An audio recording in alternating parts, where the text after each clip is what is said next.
नमस्कार YouTube के सभी दर्शकों का एक बार फिर से हमारे इस चैनल में जुड़ने के लिए बहुत शुक्रिया। आपके साथ मैं स्मिता शर्मा हूँ और आज हम जिस मुद्दे पर चर्चा कर रहे हैं इस वक्त वो दुनिया भर में हेडलाइन स्टोरी है। सबसे बड़ी खबर है अमेरिका में जो हालात इस वक्त बने हुए हैं, वहां की जो सूरत हाल है, वहां राष्ट्रव्यापी विरोध प्रदर्शन जारी हैं। कम से कम 50 ऐसे वहां पर राज्य है जहां पर जमकर विरोध प्रदर्शन हो रहे हैं। और ये क्यों आखिर चल रहे हैं इस वक्त आपको बता दें, क्योंकि 25 मई को जॉर्ज फ्लॉयड नाम के एक शख्स की हत्या की गई थी। दरअसल उन्हें गिरफ्तार किया गया था एक दुकान के बाहर मिनियापोलिस मिनेसोटा में।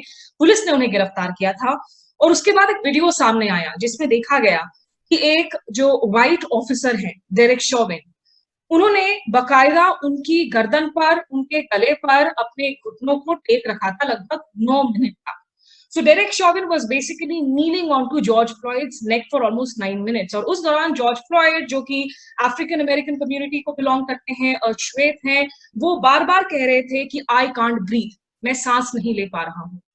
बाद में उन्हें जब अस्पताल लेकर जाया गया तो वहां उनकी मौत हो गई। जॉर्ज फ्लॉयड के इस मौत के बाद, इसे हम हत्या कहेंगे, हत्या के बाद से अमेरिका भर में आज विरोध की लहर चल पड़ी है और उसमें खुद राष्ट्रपति डोनाल्ड ट्रंप जिस तरीके से इन पूरे प्रोटेस्ट को, विरोध को हैंडल कर रहे हैं, जबकि पूरे देश में कोविड को लेकर भी अलग लड़ाई चल रही है। आज ही न्यूयॉर्क में बहुत हफ्तों बाद रिस्ट्रिक्शंस में जो है ईज आउट किए जा रहे हैं। इस दौरान लोग पैंडेमिक से बेखबर या यूं कहें बेखौफ होकर विरोध प्रदर्शन पे अपनी आवाज ये कहते हुए आगे निकल रहे हैं कि ब्लैक लाइव्स मैटर। इस अमेरिका ने स्लेवरी का दौर देखा, जहां सिविल राइट्स मूवमेंट हुआ, स्लेवरी के एबॉलिशन को लेकर लड़ाइयां चली।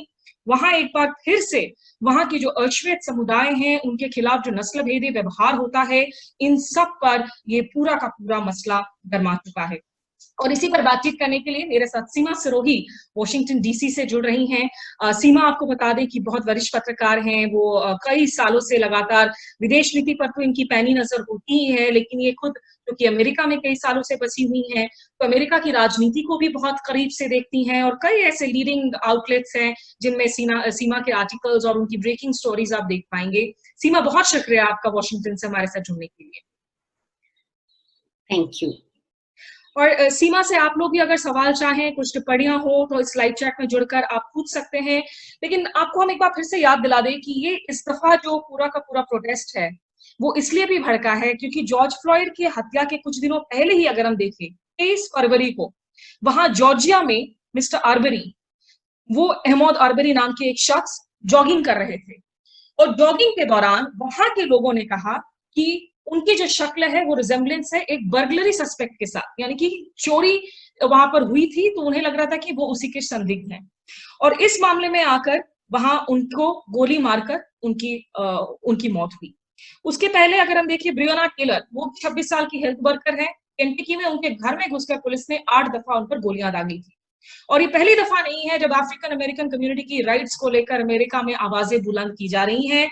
इसके पहले भी सीमा, हमने एरिक गार्नर का मामला देखा, माइकल ब्राउन का मामला देखा, टैमिर राइस का मामला देखा। आपने लगातार इन प्रोटेस्ट को देखा भी है, इनके ऊपर लिखा भी है और टाइम मैगजीन वगैरह जैसे जो तमाम है मैगजीन या न्यूज़पेपर्स है उनमें भी आपके लेख छपे हैं।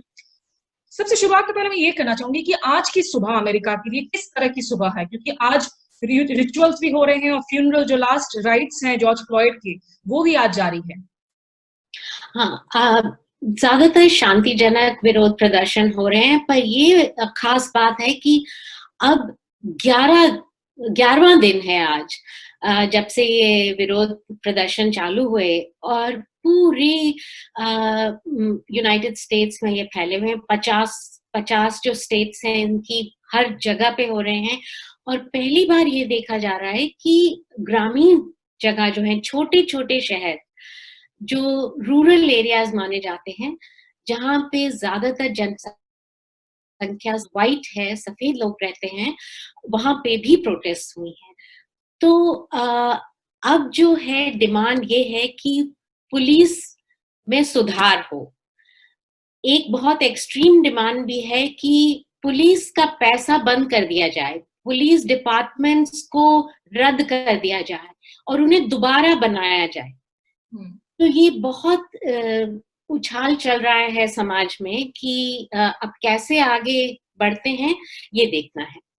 जो सीमा कह रही थी कि there have been even actually calls from जो ऑपोजिशन डेमोक्रेट्स हैं उनके लीडर्स की तरफ से कि आखिर आप डिफंडिंग कर दें पुलिस डिपार्टमेंट्स की, जिसको लेकर डोनाल्ड ट्रंप कह रहे हैं कि नहीं ऐसा नहीं करना है। लेकिन सीमा, जो हमने जिन मामलों का जिक्र किया, एरिक बार्नर की बात करूं मैं, माइकल ब्राउन की बात करूं मैं, इस दफा जो प्रोटेस्ट हो रहे हैं इनकी अगर हम स्केल को देखें, क्यों लगता है कि ये काफी ज्यादा गंभीर हैं और थोड़े शायद डिफरेंट भी हैं? हाँ, इस बार इसमें जो है मल्टी रेशियल प्रोटेस्ट हैं, ये सब तरह के लोग शामिल हैं।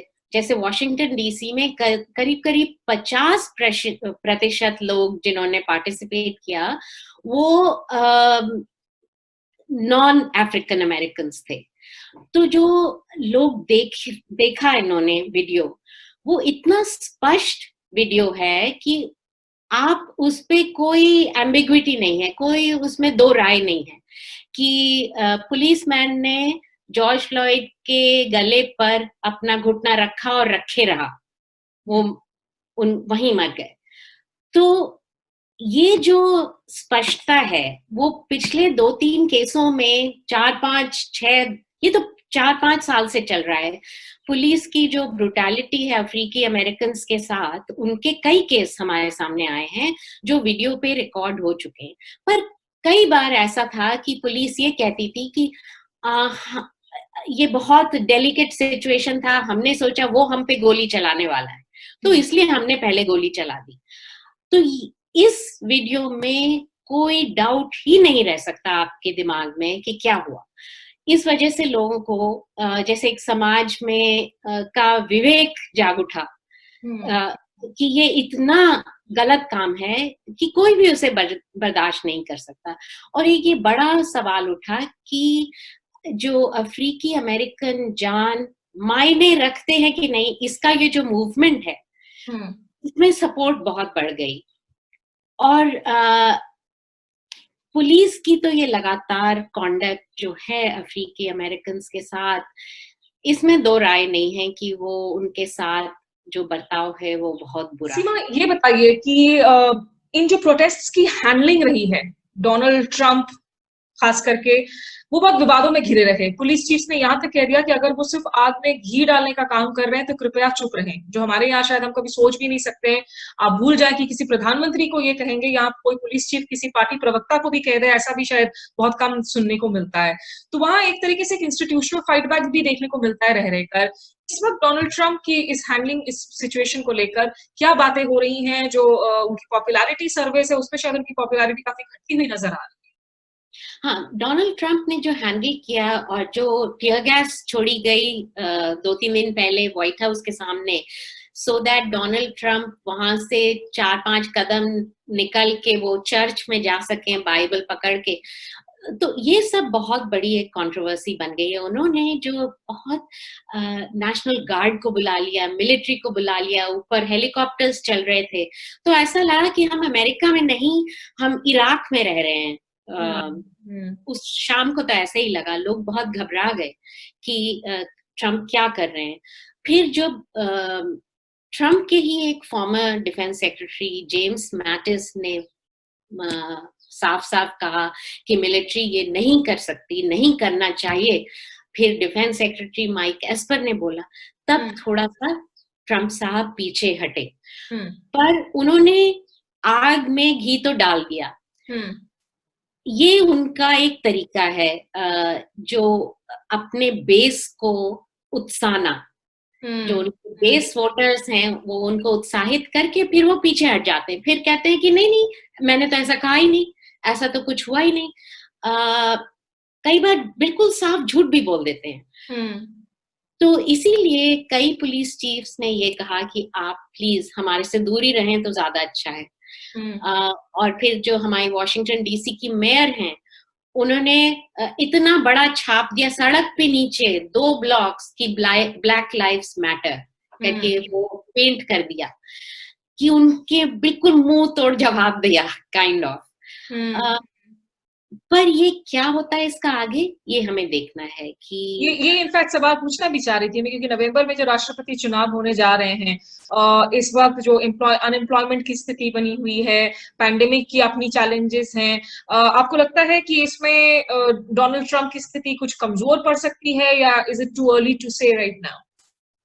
अभी टू अर्ली टू से, अभी हम कुछ इस बारे में नहीं कह सकते हैं। जो सबसे रीसेंट इकोनॉमिक फिगर्स आई हैं जिसमें कहा गया है कि 2.4 मिलियन जॉब्स वापस आ गए हैं।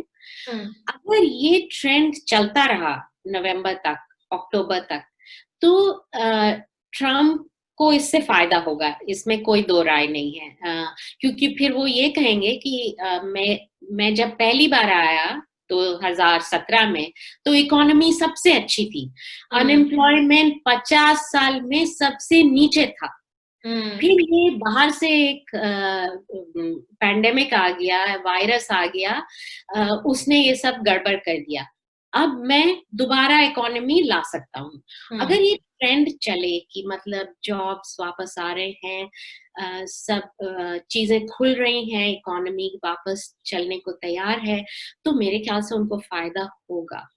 और ये जो प्रोटेस्ट हैं, जिसमें जो वायलेंस हुई है, जैसे न्यूयॉर्क सिटी में, सबने देखा, ये सबको इस पे बहुत निराशा हुई कि ये क्या हो रहा है, जब न्यूयॉर्क सिटी जैसी जगह में, वॉशिंगटन डीसी में, ये हमारी राजधानी है, यहाँ पे लूटिंग हो रही है। उसका भी उन्होंने फायदा उठाया ट्रम्प साहब ने। उन्होंने कहा कि मैं लॉ एंड ऑर्डर प्रेसिडेंट हूँ, कि मैं ये नहीं चाहता कि आपकी सड़कों पे ये इस तरह का वायलेंस हो। तो ये कैसे आगे बढ़ता है, it depends on a lot of factors. तो मतलब ट्रम्प इस वक्त जो है वो ये कार्ड खेलने की कोशिश कर रहे हैं कि भाई मैं तो जो कानून व्यवस्था है उसको बनाए रखने के लिए बकायदा जो रूल बुक है उसको फॉलो करने की कोशिश कर रहा हूँ। लेकिन सीमा, आखिरी दो सवाल, आपकी अपनी पर्सनल सेंस क्या है? क्योंकि हम देख रहे हैं लंदन में भी प्रोटेस्टर्स जाकर जो स्लेवरी के दौर के जो रिप्रेजेंटेटिव्स थे, सिंबल्स थे, उनके स्टैचूज गिराए जा रहे हैं, नदियों में जाकर फेंके जा रहे हैं। एक पूरी कॉन्वर्सेशन दुनिया भर में चल पड़ी है। क्या आपको लगता है अमेरिका के ये जो प्रोटेस्ट हैं, जिसमें भारी तादाद में श्वेत समुदाय के लोग भी जुड़ रहे हैं और एशियन इमिग्रेंट्स भी जुड़ रहे हैं, क्या ये सस्टेन रहेंगे? क्या ये शांतिपूर्वक रहेंगे? या फिर जो हमने लूटिंग की तस्वीरें वगैरह देखी थी, उनको लेकर चिंताएं बरकरार हैं? देखिए, सबसे बड़ी बात मेरे को ये लगती है कि जो इस पे बात है, रेसिज्म के ऊपर जो बात है, आगे बढ़ी है, बहुत आगे बढ़ी है इस पिछले 1 महीने में। तो उससे हम वापस नहीं आ सकते, ये मेरा मानना है। पर इससे एक्चुअल चेंज होगा किसी चीज में, ये कहना अभी मुश्किल है, क्योंकि प्रोटेस्ट पहले भी हुई हैं। पिछले 4-5 सालों में कितने अफ्रीकी अमेरिकन को पुलिस ने मारा है बिना किसी वजह से। अरेस्ट करते हुए मार दिया गया है, कभी जॉगिंग करते हुए मार दिया है, कभी किसी चीज के लिए, कभी किसी चीज के लिए, सिर्फ कि उनपे थोड़ा शक था कि ये शायद चोर है, ये शायद कुछ है। तो तब कोई ऐसा, ना तो पुलिस में सुधार आया है जिसको कि हम कह सकते हैं कि पुलिस का बर्ताव चेंज हुआ है। तो मैं कहती हूँ कि मैं तो वेट करूंगी थोड़ा, मैं थोड़ा सा इस बारे में सिनिकल हूँ। इस समय हम बहुत उत्साहित हैं कि कितना बड़ा चेंज हो गया, सारी जगह प्रोटेस्ट हो रही हैं, पर back to business as usual भी आ जाता है मामला। पर only thing I would say कि कॉन्वर्सेशन आगे बढ़ा है, मतलब लोग अब ये शब्द इस्तेमाल करने लगे हैं कि अमेरिकन सोसाइटी में रेसिज्म एक प्रॉब्लम है। बिल्कुल। और सीमा चूंकि लगभग 2 दशकों से जो है खुद अमेरिका में बसी हैं, रही हैं, तो वहां को अच्छी तरह से उनकी नब्ज को समझती भी हैं। सीमा, आखिरी सवाल, क्योंकि पुलिस की जो ब्रुटैलिटीज है वो एक तरफ है, दूसरी तरफ हमने बहुत दिल को छूने वाली तस्वीरों को भी देखा, कैसे पुलिस वाले जो है वो नील करके पब्लिकली माफी मांगते हुए नजर आए, जिसके बाद काफी जगह जगह जो है जो लोग विरोध प्रदर्शन कर रहे थे वो लोग रोते हुए नजर आए, उनका गुस्सा थोड़ा शांत हुआ। पुलिस चीफ ने अपनी गलतियों को मानने की बात की और ऐसा लगा कि भारत में काफी सारे ऐसी लेसन लिए जा सकते हैं जहां, क्योंकि भारत के अलग अलग हमारे राज्यों की पुलिस हो वो ब्रुटैलिटीज करती हुई नजर आती है। हाल के दिनों में यूनिवर्सिटी कैंपसेस पर हुआ या सीए प्रोटेस्ट के दौरान हुआ, और इससे एक और जो डिबेट छिड़ गया है कि जहां तक इंडो अमेरिकन सोसाइटी का सवाल है, उसमें कई ऐसे लोग मौजूद है जो आज प्लकार्ड लेकर वहां प्रोटेस्ट को ज्वाइन कर रहे कह रहे हैं ब्लैक लाइव्स मैटर, लेकिन जब भारत में अल्पसंख्यकों के खिलाफ या मुस्लिम्स या माइनॉरिटीज के खिलाफ इस तरह की टारगेटेड कार्रवाई होती है, फेथ किसी के रिलीजन के लिए, फेथ के लिए डिस्क्रिमिनेट किया जाता है, तब वो लोग शांत हो जाते हैं। प्रियंका चोपड़ा को लेकर काफी सारा विवाद हो गया कि वो वहां जाकर जो है तमाम बातें कह रही हैं, जब यहाँ विरोध प्रदर्शन होता है तो वो चुप्पी साध जाती हैं। आपको लगता है कि इंडो अमेरिकन कम्युनिटी में ये कॉन्वर्सेशन वहां सुनाई दे रहा? जो यंगर लोग हैं उसमें उनमें तो सुनाई दे रहा है जरूर, पर जो फर्स्ट जनरेशन है जो यहाँ आई थी 1960s, 1970s, 1980s में, वो लोग अपना यहाँ पे काम करना चाहते हैं, पैसा बनाना चाहते हैं, बाकी सोसाइटी से अलग ही रहते हैं, अपना घेटों में रहते हैं। वो बाकी इंडियन अमेरिकन से मिलते हैं, ज्यादा उनके दोस्त ज्यादा से ज्यादा श्वेत लोग दोस्त होंगे, पर अफ्रीकन अमेरिकन मैंने आज तक इतने सालों में किसी एनआरआई पार्टी में एक भी अफ्रीकन अमेरिकन नहीं देखा गेस्ट। मैं आपको बताऊं, ये एक इनफॉर्मल सर्वे अगर आप देखें मेरा, पर जो यंगर लोग हैं वो जरूर इस स्ट्रगल में शामिल हुए हैं काफी तादाद में। और आपने देखा होगा एक इंडियन अमेरिकन थे राहुल करके, उन्होंने अपना घर खोल दिया, 70 करीब प्रोटेस्टर्स उनके घर में शरण लिए जब पुलिस उन पे टीयर गैस छोड़ रही थी। ये एक नया फिनोमिनन है, पर जो हमारे ओल्डर जनरेशन है वो जो शब्द इस्तेमाल करते हैं अफ्रीकी अमेरिकन के लिए, वो आप इमेजिन नहीं कर सकती। उनको क्या क्या नाम देते हैं, वो वही ब्लेम करते हैं, उनको हर चीज का ब्लेम उन पे डालते हैं कि अगर उनके पास नौकरी नहीं है तो वो उनकी प्रॉब्लम है, अगर उनके स्कूलों में किताबें नहीं है तो वो उनकी प्रॉब्लम है। कोई ये तैयार नहीं है एग्जामिन करने के लिए कि रेसिज्म की वजह से उनके स्कूलों में ना पैसे हैं, उनके टीचर्स को तनख्वाह कम मिलती है, उनके जो एरियाज में जहां वो रहते हैं पब्लिक सिविक एमिनिटीज कम है, क्राइम रिडन जगह है। क्यों है ये ऐसा? वो एग्जामिन करने के लिए नहीं तैयार है। ये बहुत अहम बातें आपने कही हैं सीमा, और हम उम्मीद करेंगे कि इन बातों को लेकर कॉन्वर्सेशन आगे बहुत गंभीरता से हो। ये कुछ 1-2 महीने बाद ये कॉन्वर्सेशन रुक ना जाए, क्योंकि जरूरी है इतिहास के पन्नों से सबक सीखना और कोशिश करना कि इतिहास की गलतियों को हम ना दोहराए। और जब बात होती है न्याय की, जब बात होती है सुधारों की, तो उनके लिए सबसे पहले जो सबसे बड़ी जरूरत है वो ये एडमिशन ऑफ गिल्ट, एक्सेप्ट करना, स्वीकार करना, अपने अंदर झांकना, अपने दामन में देखना कि आखिर हम गलती क्या कर रहे हैं, क्या कुछ गलत हो रहा है, किस किस तरीके से भेदभाव हो रहा है। आज हम अमेरिका में हम ब्लैक लाइव्स की बात कर रहे हैं, तो भारत में अगर लोगों के धर्म के लिए, लोगों के फेथ के लिए, लोगों की जातियों के लिए अगर उनके साथ भेदभाव हो रहा है तो वो भी सरासर उतना ही गलत है। और हर तरह के समुदाय को इस बात को लेकर सोचने की जरूरत है कि कैसे इंसानियत को तवज्जो दे, ना कि इन तरह की तमाम बेड़ियों को।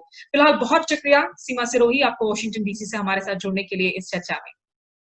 थैंक यू, धन्यवाद। और अगर आप सब भी हमारे साथ जुड़े तो मेरे इस YouTube चैनल पर कोशिश जारी रहेगी कि आगे भी इस तरह के जो इम्पोर्टेंट कॉन्वर्सेशंस है वो हम आप तक पहुंचा सके। फीडबैक आप जरूर दीजिएगा मेरे वीडियोस को लेकर, मेरे ट्विटर हैंडल स्मिता_शर्मा या फेसबुक पेज पर स्मिता शर्मा जर्नलिस्ट के नाम से, और आगे भी ट्यून इन करते रहिए। बहुत शुक्रिया।